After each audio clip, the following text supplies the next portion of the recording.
All right, today we are going to be reviewing something that you learned in middle school.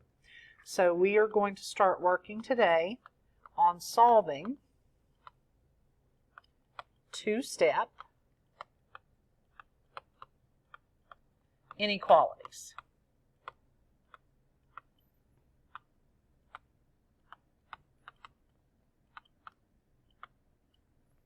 So solving two-step inequalities.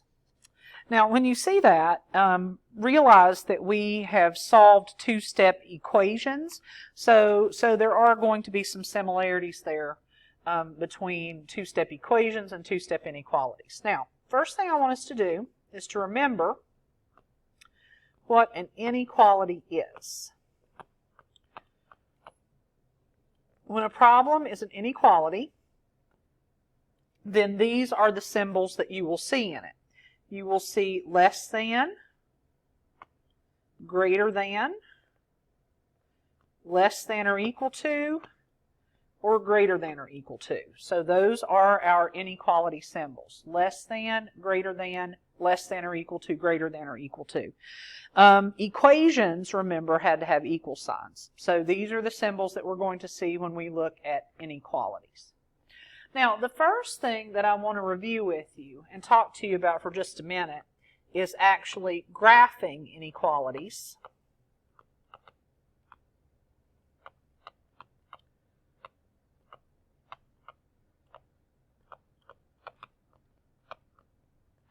On a number line.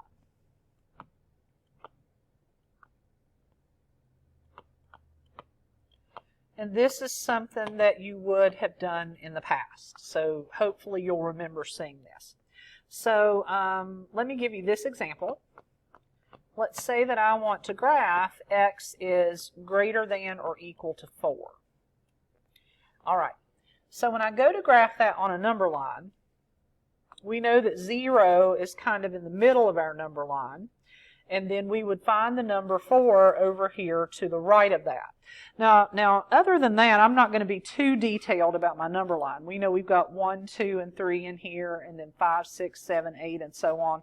And then back on this other side of 0, we would find our negatives. Now, when you graph an inequality on a number line, your goal is to show everything that x can be.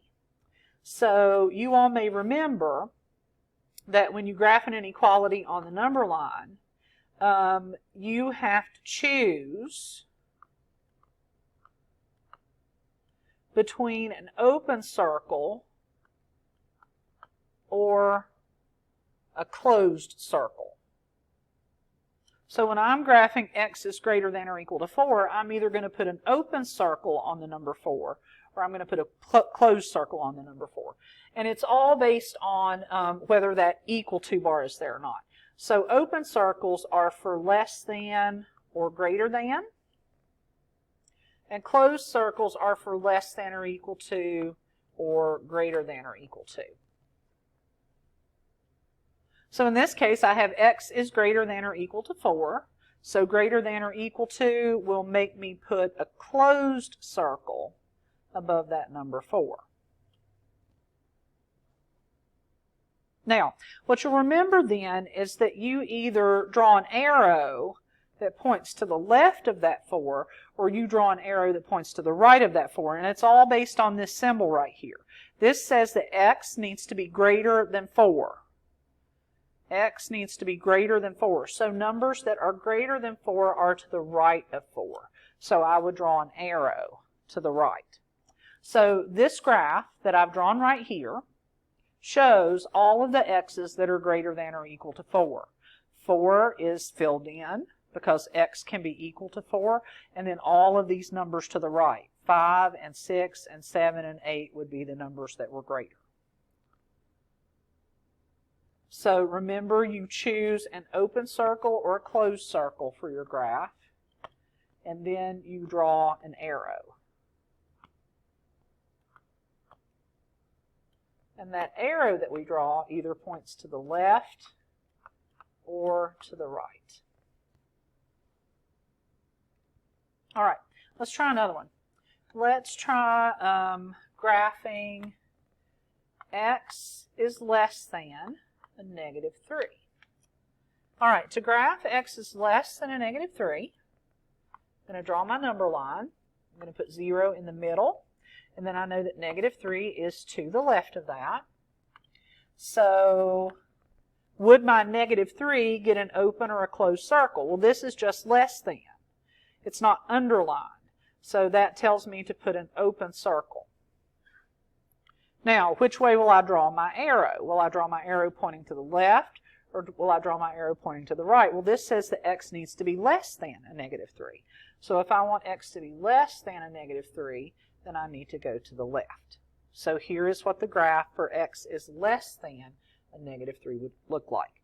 An open circle, because this isn't underlined, and pointing to the left, because I want to be less than. I want my x's to be less than a negative 3. All right, let's do x is greater than or equal to 1.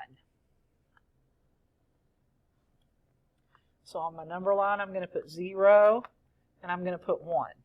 All right, now I want you to think, will that 1 get an open or a closed circle? Symbol is underlined, so he should get a closed circle. And then which way is my arrow going to go? Well, if I want x to be greater than 1, then my arrow needs to go to the right.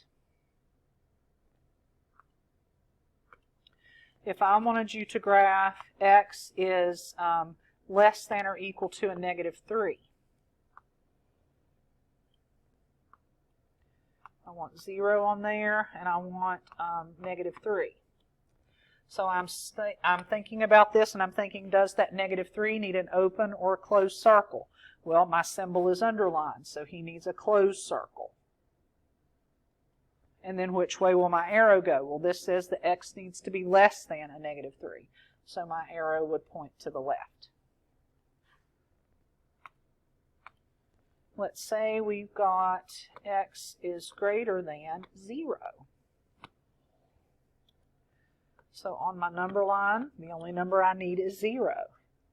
On that 0, would I put an open or a closed circle? Well, my symbol isn't underlined, so I would go with open. And then which way will my arrow go? Well, it says that x needs to be greater than 0, so I would go to the right. Now, hopefully what you're seeing here is that when you look at the symbol, like this one, notice that this arrow points to the right, and notice that's the direction the shading goes. This arrow points to the left, and that's the way the shading goes. This arrow points to the right, so that's the way the shading goes. Now, that's true almost all of the time. The only time that wouldn't be true is if I had something like this. Now, I want you to look at this. Look at what this statement says. It says that 2 is greater than or equal to x. 2 is greater than or equal to x. Now, what makes this different for us is the fact that in all of the other examples that I've done so far, the x has been on the left side of the problem and the number has been over here. So these two have swapped places. This says that 2 needs to be greater than or equal to x. Before you graph this, you need to rewrite it so that x is here and 2 is here. Always make sure that the x comes first in your answer before you attempt to graph. So if 2 is greater than or equal to x, then what would that tell us about x? If 2 is greater than or equal to x, then that means that x must be less than or equal to 2. So I would flip-flop that inequality if I were you before I attempt to graph it. Open or closed circle on the 2 would be closed because of that equal to bar. And then now I can see that if I want x to be less than 2, then I would need to draw my arrow pointing to the left. So hopefully you remember that. Open or closed circle when you graph. And that is determined by whether this symbol is underlined or not. And then the arrow will either point to the left or the right, and that's based on what this statement says. Make sure that x comes first before you attempt to graph. All right, so now we're ready to start solving our two-step inequalities. Now, the good news is the steps for solving a two-step inequality are the same that they were for a two-step equation. So in a two-step inequality, the first thing you're going to do is undo addition or subtraction. And then the second thing you're going to do is undo multiplication or division. So you have seen those two steps before when we solved two-step equations. But there is a difference. There is a difference here, and it's on this multiplying or dividing step. So I'm going to put a little star here, and I want you to remember this from your previous classes. If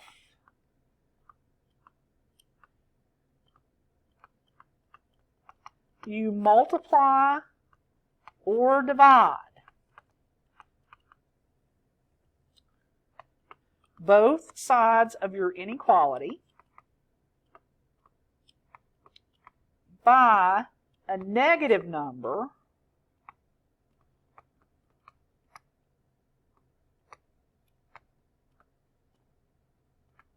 so if you multiply or divide both sides by a negative number, then the inequality sign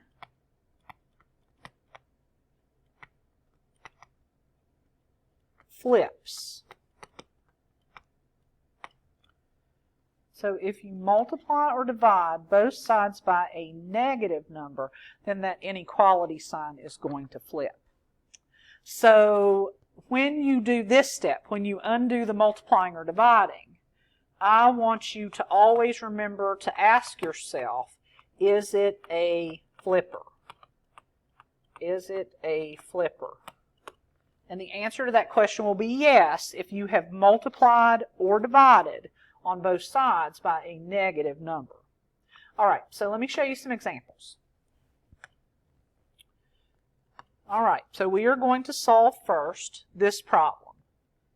3x minus 10 is greater than a negative 22. 3x minus 10 is greater than a negative 22. Now, I still want you, just like we did when we were solving our equations, to draw a line through that inequality symbol. Because we still need to keep in mind that this thing has two sides. All right, so here's what we're going to do. We're going to come over here to the side where x is. And just like we discussed doing in the past, the first thing I want you to do is cover up that x term, because we're going to undo adding or subtracting. So I see subtracting 10. I'm going to add 10 to both sides to undo that. Now, let me take the cover away, and let's see what we have here. My minus 10 and my plus 10 are going to, of course, cancel each other out. So I have 3x, and that is greater than negative 22 plus 10, which is a negative 12. So I end up with 3x is greater than a negative 12.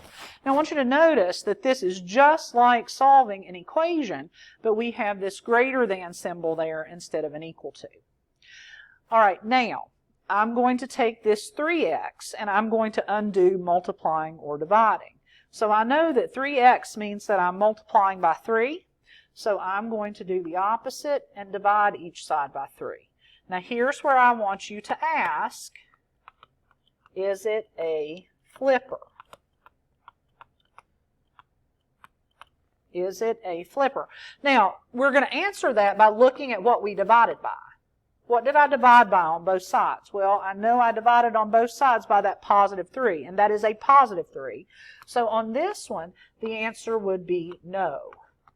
It is not a flipper because I divided by a positive number. So this symbol is still going to be greater than. All right, on this side, the x's will, or the 3's will cancel each other out. So I'll have x alone, which is what I want. And then negative 12 divided by 3 is a negative 4. So for this problem, I'm going to get x is greater than negative 4 as my answer. And if I wanted to put that on a number line, 0 in the middle, negative 4 would be on the left side. We know that because this is just plain old greater than, not underlined, that we would put an open circle, and my shading would go to the right. My arrow would go to the right.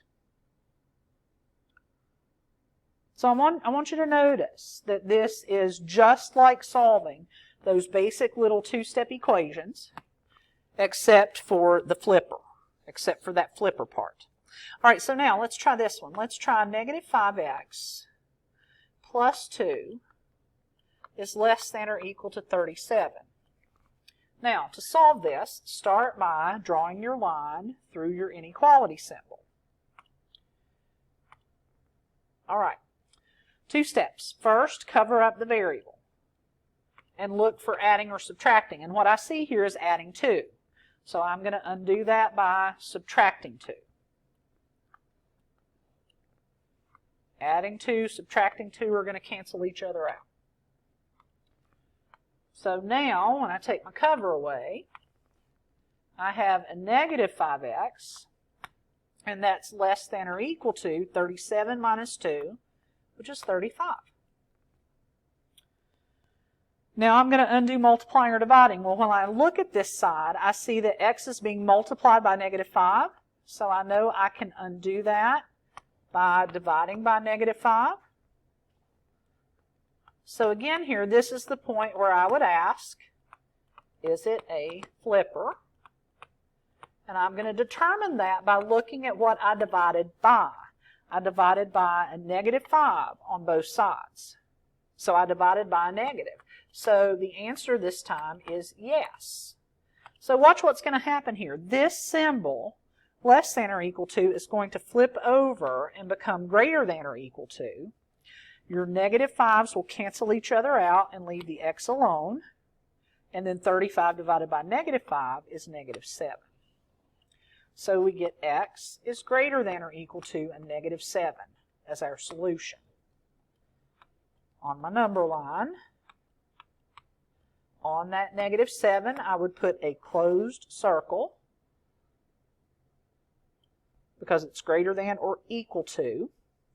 And then since I want x to be greater, I would draw my arrow pointing to the right. So you're going to do an addition or a subtraction, and then a multiplication or a division. And when you do the multiplication or division now, you're going to take the time to ask, is it a flipper? If you have divided on both sides by a negative, then the answer is going to be yes for that question. All right, let's try this one next. Let's try 5 plus 16x is less than a negative 59. We'll start, as usual, by drawing the line through that inequality symbol. All right, now, first step, let's cover up the term that has the x so we can see if we are adding or subtracting. Now, what I see here is I've got this 5 that needs to go away, and he is a positive 5. So because he is a positive 5, to cancel him out, to undo him, I'm going to have to subtract 5. And I'm going to do that on both sides. These two will cancel each other out. So now, let's see what we've got. We've got a positive 16x, and that is less than negative 59 minus 5, which is a negative 64. All right, my second and final step is to undo multiplying or dividing. I see 16 times x, so I'm going to do the opposite and divide by 16. Is it a flipper? The answer is no, it's not a flipper. I divided by a positive 16 on both sides. So he is not a flipper. And watch me get ready to flip him anyway. I was about to mess up there. So it's going to stay less than 16s will cancel each other out. X is alone. Negative 64 divided by 16 is a negative 4. So we end up with X is less than a negative 4. On your number line, negative 4 will get an open circle, and the arrow will point to the left.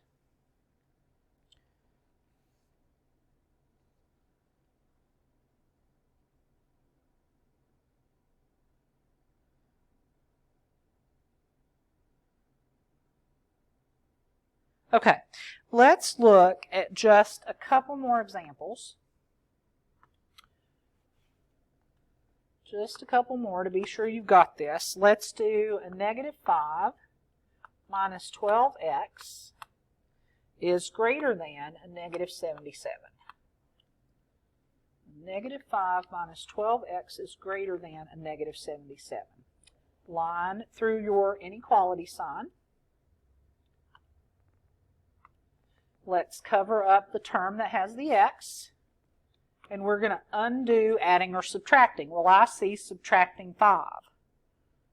I see subtracting 5, so to undo that, I'm going to add 5, both sides. Minus 5 and plus 5 cancel each other out. So, what do I have now? Well, I have a negative 12x greater than negative 77 plus 5, which would be negative 72. And now I'm going to finish this off by undoing multiplying or dividing. I see that x is being multiplied by negative 12, so I'm going to do the opposite and divide by negative 12. Is it a flipper? I divided by a negative 12 on both sides, so the answer this time is yes, this is a flipper. So I flip that inequality sign and I get x is less than negative 72 divided by negative 12, which is a positive 6. So x is less than 6.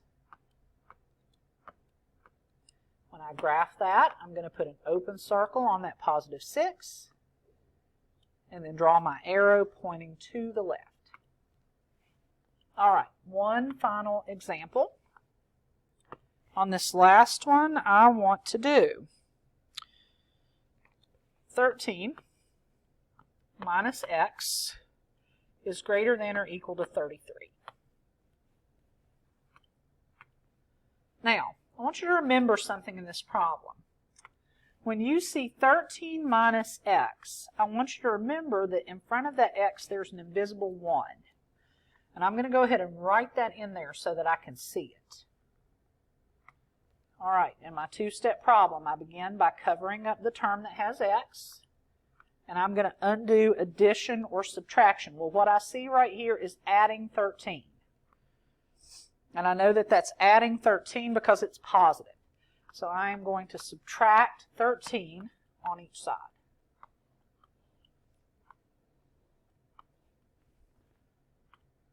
When I take my cover away, now I can see that I have negative 1x is greater than or equal to 33 minus 13, which is 20. All right, now let's undo multiplying or dividing. I see that x is being multiplied by negative 1. So I'm going to do the opposite and divide each side by negative 1. And I'm going to ask that question, is it a flipper? Well, I divided each side by this negative 1. So yes, it's a flipper because I'm dividing by a negative. The negative 1s over here will cancel out and leave me with an x. 20 divided by negative 1 is a negative 20. So I get x is less than or equal to a negative 20. To graph that, I'm going to put a filled-in circle on negative 20, and then I'm going to have an arrow pointing to the left. All right, so two-step inequalities. Same steps as solving a two-step equation. You undo addition or subtraction first, and then undo multiplying or dividing last. The difference here is that when you undo the multiplying or dividing, if you multiply or divide by a negative number on both sides, it is a flipper. So you need to get yourself in the habit of asking that question, is it a flipper? On the graphing part, to decide whether to put an open or a closed circle, look for your inequality symbol and see if it's underlined. Underlined means closed circle, not underlined means open. And then the arrow points in the direction of your inequality symbol. Less than, the arrow should point to the left. Greater than, the arrow should point to the right. If you have questions about today's assignment, then please contact me and let me know.